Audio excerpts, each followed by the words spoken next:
Hey guys, how are you? It's Ant here again, and I'm going to be talking to you today about my 5 top tips about being intimate with a stoma bag. Now, first things first, I've got a new armchair, so I thought I'd show it off to you. It's quite nice, isn't it? Rather than me talking like this, I thought I'd sit down and actually have a conversation with you, which makes much more sense. And secondly, having a stoma and talking about being intimate or having sex with your stoma bag is no new topic in the taboo category, if you will. But again, that's why we're having these conversations, because I want to make sure individuals like yourself who are watching this video feel like they can discuss it, because we should be able to have these conversations and not be judged or not feel judged about it. Okay. So the first tip I really have is, whomever you are with, your partner or a loved one, talk about how you feel. Now, obviously, having a stoma bag is always going to be daunting, is always going to have an element of worry, and you're going to feel very self-conscious. Put that on top of being in your birthday suit and standing in front of somebody or whatever is going to make you feel self-conscious naturally, especially if it's the first time you've done it with a partner or someone like that. So I would discuss and put your cards out on the table with them before you do any of the sorts of bits and pieces, saying, this is how I'm feeling, this is what I'm worried about. So you can then start to understand their thoughts and views, and you can then start to feel better about your situation. Now, I'm really hoping that you are with an individual who has already seen, if you will, this transformation, has already seen you go through everything in terms of your pre and post surgery and your body and all those sorts of things, and is still very supportive of you and your stoma, because they are going to be the ones, hopefully, to champion you and still tell you how much of an incredible individual you are. And you are an incredible individual, even if you're watching this. You are an incredible person for going through this, so don't not believe that. Once you have those conversations, you can then say, okay, cool, this is how we should probably then go about doing all these sorts of things. And if I'm brutally honest, having a stoma bag shouldn't change what you were doing beforehand. You just need to plan it ever so slightly and tweak it ever so slightly. So a 7th top tip is plan it. Work out what is going to work for you and what isn't going to work for you, which is all part of the enjoyment of being intimate with your partner. But you can then work out what's comfortable, what isn't comfortable. Some of you may have parastomal hernias, or you may have issues in your abdominal strength, so you may not be able to do things as you might have been able to have done before. So yeah, just take your time with it. Start slowly, a bit like going to gym. Start slowly, see how things go, what is successful, what isn't successful, and then you can just sort of do things bit by bit by bit. And then once you've got over that, you can then see what new things you could possibly do, and you can do all those sorts of things as well. My 3rd tip does actually take out some of the spontaneity. And the reason why I like this as a tip is because, again, it just makes sure, for me, my bag's all secure, is I'd wear a support belt, or one of the great Comfys bands that you can wear, or there are some other products that are available, like cups and guards and all these other bits and pieces as well. And again, the reason why I personally will tend to do this is because I'd want to make sure that my bag is secure, and A, it's not going to come off, and B, there's no sort of risk of having sort of any injuries or anything like that, and everything's just out the way then, so you don't really have to worry about it.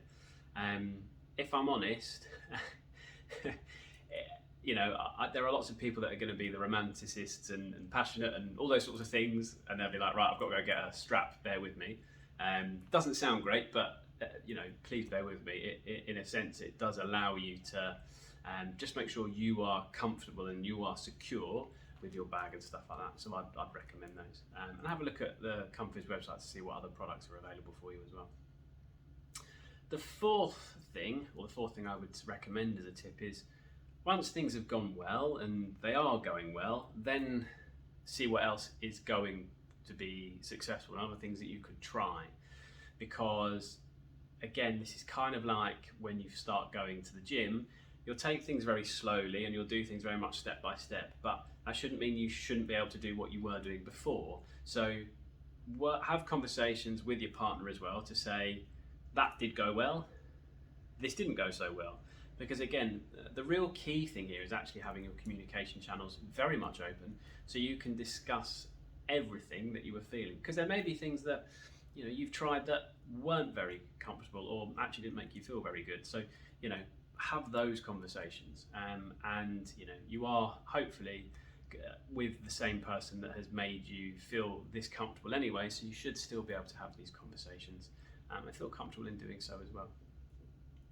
And the fifth and final thing is, if you are new to the dating scene or new to the stoma bag life, and this is the first time that you're looking to be intimate with your partner, or you're worried about these bits and pieces, is you are going to get,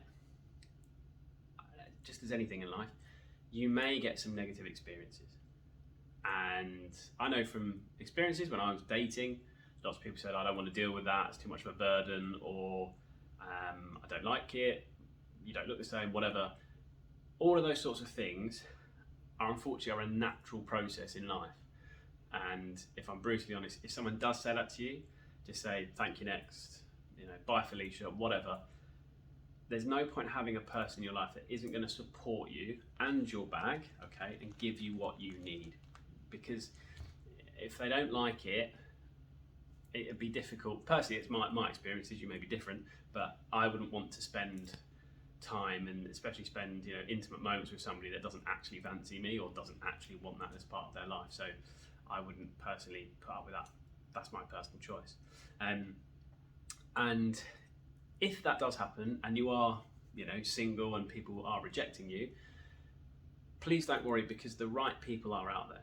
I mean, I know that from first-hand experience, because I was incredibly nervous about this, and I was very fortunate to meet my girlfriend and my partner, and she was incredible.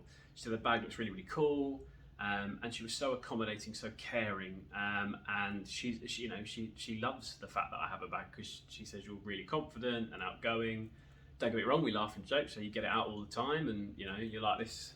As soon as the camera comes out, you get your bag out, but it's a jokey way, And I'm saying this is someone that is incredibly confident with their bag. I do reels and TikToks, do everything with it. And the whole point is that I'm doing this to make you sort of see, hopefully in yourself, that you can be confident, you can have a normal life with a bag. And this part of your life, probably one of the most important parts of your life, shouldn't be any different at all. Because again, if you are with somebody who isn't giving you the same sort of vibes as you want, why waste it? Life's too short. And you will find the right people out there, I guarantee it, because these people are out there. So yeah, those are my sort of tips, if you will, for being intimate or getting intimate, if you will, with a stoma bag. If you have any other questions or other things, please don't hesitate just to comment below. And I'll hopefully see you next time for my next vlog. Thanks a lot. Take care. See you soon.